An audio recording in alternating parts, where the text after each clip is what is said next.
An 85-year-old grandmother in Alabama plans to appeal her conviction after getting caught feeding cats. CBS's David Begnaud was in the courtroom when the grandmother was found guilty.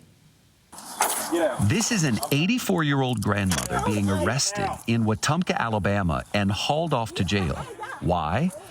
Because she was sitting in her car and police suspected she was feeding wild cats. Because you have been trespassed and you have returned yet again, we're going to have to take you to jail, okay? Jesus Christ. Beverly Roberts, a retired sergeant major in the United States Army, had been told by police last summer to stop feeding the cats on public property.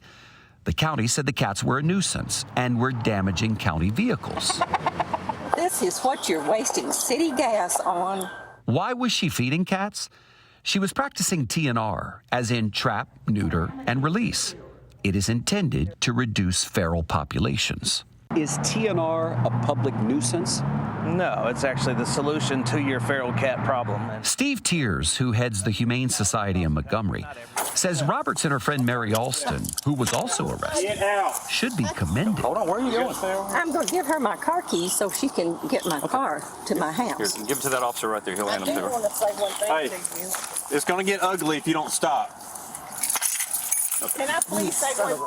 Okay, now you just got another charge. The city does not want anybody feeding the animals around here because they're becoming a nuisance. I'm trying to help that nuisance by catching them.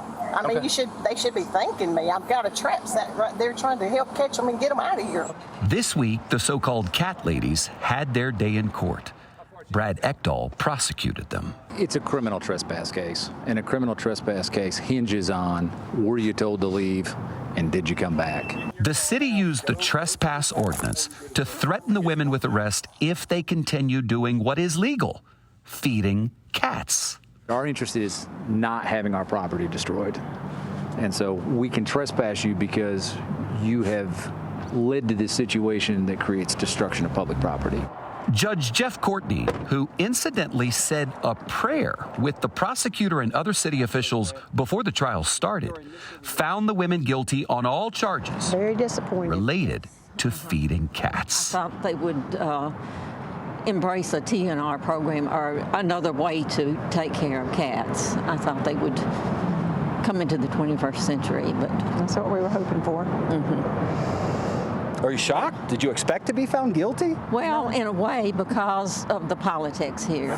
Lastly, this is what one of the arresting officers said about how the ladies were treated. I'm glad nobody's recording because a bunch of police officers beating up on a couple old ladies. It was rough. The women were fined $100 each, 10 days in jail, but that was suspended, and 2 years unsupervised probation.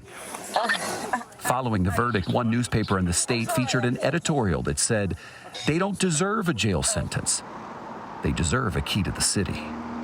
David Begnaud, CBS News, Wetumpka, Alabama.